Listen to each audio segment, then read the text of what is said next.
Next topic is CRISPR Cas9. CRISPR Cas9 क्या होता है? बेसिकली ये क्या होता है कि एक जीनोम की एडिटिंग टूल है। यानी कि हमें कोई रिक्वायर्ड अमाउंट ऑफ जीन जो है, अगर किसी पेशेंट के अंदर जेनेटिक डिजीज है, यानी कि एक रिक्वायर्ड उसका जीन जो है वो एबनॉर्मल है, तो हमें एक एज अ अल्टरनेटिव एक चीज मिलती है दैट इज कॉल्ड क्रिस्प और Cas9। वो हेल्प आउट करती है उस फॉल्ट जीन को निकाल कर किसी और जो सही नॉर्मल जीन है उसकी जगह पे रिप्लेस कर देती है। सो एक किस्म की एडिटिंग हो जाती है जेनेटिक सीक्वेंस की, ठीक है। तो ये बेसिकली एक जीनोम की एडिटिंग टूल होता है जो कि एक बैक्टीरिया से निकला होता है, यानी कि बैक्टीरियल ड्राइव्ड होता है, ठीक है। क्रिस्प जीन, अब इसके अगर हम नाम की बात करें तो क्रिस्प क्या चीज होती है? क्लस्टर्ड रेगुलेटरी इंटरस्पर्स्ड शॉर्ट और पैलिड्रोमिक रिपीट्स होती हैं। बेसिकली कहाँ से बनी होती हैं? बैक्टीरिया से। अब इसके काम क्या होते हैं? इसके अंदर दो चीजें होती हैं, ठीक है। एक होती है गाइड आरएनए, दूसरी इज Cas9, ठीक है। गाइड आरएनए Cas9 एक, अब इनकी अगर हम अलग-अलग बात करें, Cas9 एक एंडोन्यूक्लियोज होता है, ठीक है। उसने क्या करना होता है कि कोई अगर खराब जीन है न्यूक्लियोटाइड्स को निकाल देता है, निकाल के फेंक देता है। फिर हमारा आता है गाइड आरएनए। गाइड आरएनए जो होता है वो कॉम्प्लीमेंट्री होता है टारगेट डीएनए सीक्वेंस के लिए, ठीक है। वो एज अ कॉम्प्लीमेंट्री स्ट्रैंड के तौर पर एक्ट करता है, फिर नए न्यूक्लियोटाइड बनना शुरू हो जाते हैं। इस तरह से क्या होता है कि जो हमारा फॉर एग्जाम्पल कोई वायरुलेंस फैक्टर के कोई पैथोजन है तो उसकी वजह से जो न्यूक्लियोटाइड्स होते हैं वो फॉल्टी हैं। अब हमने उन न्यूक्लियोटाइड को रिप्लेस करने के लिए Cas9 यानी कि उसको निकाल देता है। फिर उस तरह एक गाइड आरएनए आता है एज अ टेम्पलेट। वो मजीद क्या करता है, अपने जो रिक्वायर्ड एडिटेड सीक्वेंस होती है वो नॉक इन कर देता है, यानी कि फ्रेम शिफ्ट इनएक्टिवेशन अगर फॉर एग्जाम्पल किसी जीन की हो रही है उसको निकाल देता है, एडिटेड सीक्वेंस ऑफ यानी कि नॉक इन कर देता है एक एडिटेड सीक्वेंस को, ठीक है। तो इसमें क्या होता है कि बेसिकली पोटेंशियल एप्लीकेशन होती है, रिमूव कर देता है वायरुलेंस फैक्टर को फ्रॉम पैथोजन, रिप्लेस करता है disease causing alleles of genes को विद हेल्थी वेरिएंट्स। जो अच्छे वाले होते हैं अच्छे वाले रख लेता है अपने पास। अब इसको इस्तेमाल किया जाता है ज्यादातर क्लिनिकल ट्रायल्स के अंदर, for example sickle cell disease के अंदर स्पेसिफिकली टारगेट करते हैं ट्यूमर सेल्स को। इसका काम बेसिकली ये होता है कि कोई भी अगर फॉल्टी जीन है उसको निकाल के, ये जो होता है Cas9 ने निकाल दिया और ये गाइड आरएनए ने उसको हेल्प आउट कराया, और इस तरह से क्या होता है कि हमारा एक एडिटेड सीक्वेंस जो हमें रिक्वायर्ड होती है, जो हमें चाहिए होती है, वो नॉक इन कर देता है, यानी कि उसको इंसर्ट कर देता है डीएनए के स्ट्रक्चर के अंदर, और जो फॉल्टी था यानी कि जो जीन हमें नहीं चाहिए होती उसको नॉकआउट कर देता है। So this is all about crisp and Cas9।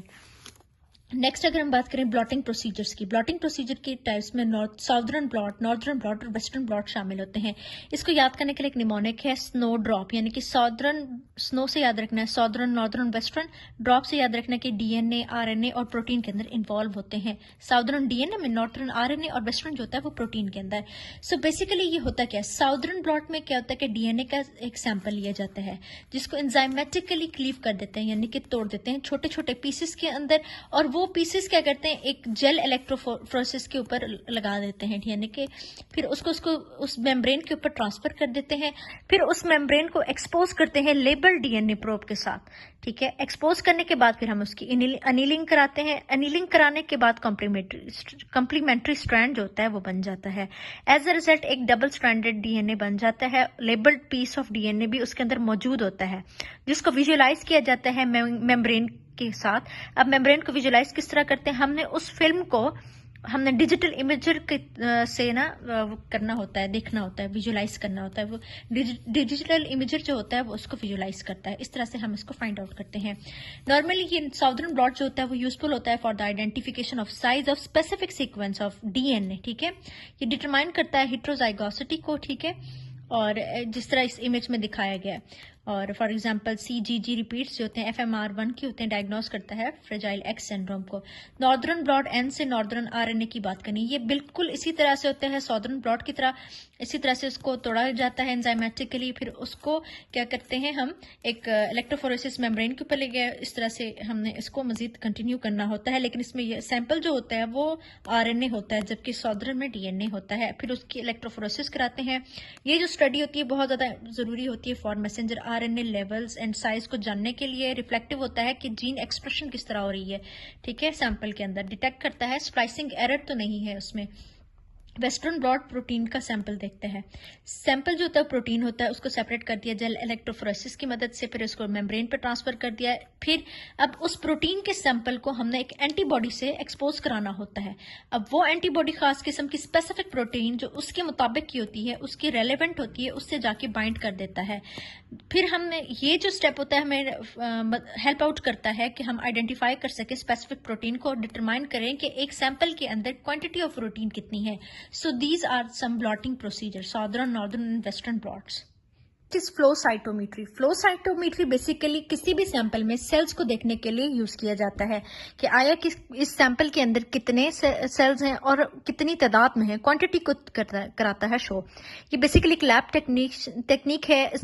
इसमें SGP को देखते हैं, यानी कि सैंपल का साइज क्या है, उसकी ग्रैनुलैरिटी कितनी है, और इसके अलावा इसमें प्रोटीन की एक्सप्रेशन कितनी हो रही है। इम्यूनोफिनोटाइप देखते हैं हम इंडिविजुअल सेल के सैंपल के अंदर। फॉर एग्जाम्पल एक सैंपल के अंदर न्यूट्रोफिल्स कितने हैं, फिर उनको हम देखते हुए ये गेस करते हैं कि इसको न्यूट्रोफिल्स अगर ज्यादा हैं तो क्या बीमारी होगी, कम है तो इसमें क्या बीमारी हो सकती है। ठीक है, सो बेसिकली इसमें इसका प्रोसीजर ये सारा शो किया गया है। तो इसमें होता क्या है, बेसिकली सेल्स को सबसे पहले कोई सेल है उसको हमने टैग कराना होता है एंटीबॉडी, स्पेसिफिक एंटीबॉडी।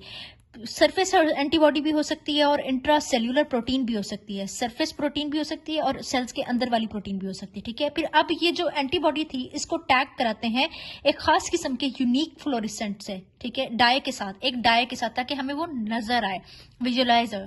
ठीक है, प्रोटीन को एंटीबॉडी के साथ जोड़ा, ठीक है, टैग के सेल को हमने एंटीबॉडी के साथ जोड़ा, ठीक है, और इसके बाद हमने क्या करना है, उसी जुड़ी हुई सेल को जो कि हमारी एंटीबॉडी के साथ जुड़ी हुई है, हमने उसको एक डाई के साथ एक्सपोज कराना होता है, फिर हमने उसको इससे गुजारना होता है। ठीक है, फिर सैंपल को एनालाइज करते हैं वन बाय वन, एक सेल को हम एक टाइम पे देखते हैं। ठीक है, बाय किस तरह से हमने उस सैंपल जैसे ये गुजरता जाता है, यहां से एक एक सेल को देखते हैं लेजर बीम से। ठीक है, लेजर की बीम यहां से फोकस कराते हैं सेल के ऊपर, जो कि मेजर करती है कि लाइट कितनी स्कैटर हुई है, कितनी इंटेंसिटी है उसकी फ्लोरेसेंस की। ठीक है, फिर एक डेटा को प्लॉट करते हैं दो फॉर्म्स के अंदर, या तो हिस्टोग्राम बना सकते हैं या फिर स्कैटर्ड प्लॉट, इस तरह का जो होता है स्कैटर्ड प्लॉट बना सकते हैं।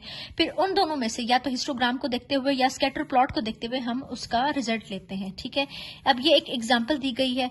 अब देखें ना, यहां से सेल्स पास किए, सबसे पहले हमने सेल को क्या कराया, लेबल कराया एंटीबॉडी के साथ, फिर उसको डाई कराया, डाई के बाद एक एक करके उसको गुजारते जाएंगे, लेजर बीम इससे गुजारते जाएंगे, लेजर मार्कर होते हैं लेबल फ्लोरेसेंस को, और डिटेक्टर जो होता है वो उसको डिटेक्ट करता है सेल्स को, और इस तरह से सेल को काउंट किया जाता है।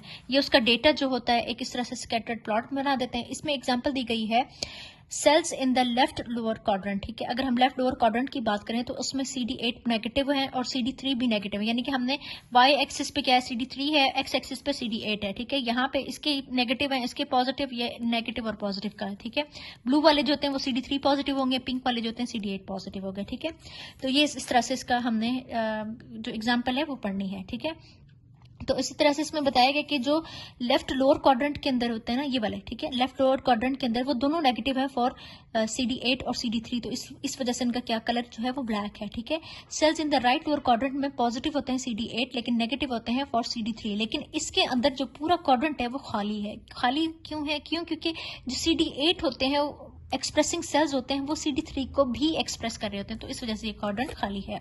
ठीक है, cells in the left upper quadrant, अब ये CD3 पॉजिटिव होते हैं, CD8 नेगेटिव हो गया। ठीक है, CD3 पॉजिटिव ब्लू है इस वजह से, और CD8 जो होता है वो नेगेटिव हो गया। ठीक है, नेक्स्ट इसमें अगर इसकी बात करें तो ये क्या होता है कि सेल्स राइट अपर क्वाड्रेंट के अंदर जो होते हैं वो पॉजिटिव होते हैं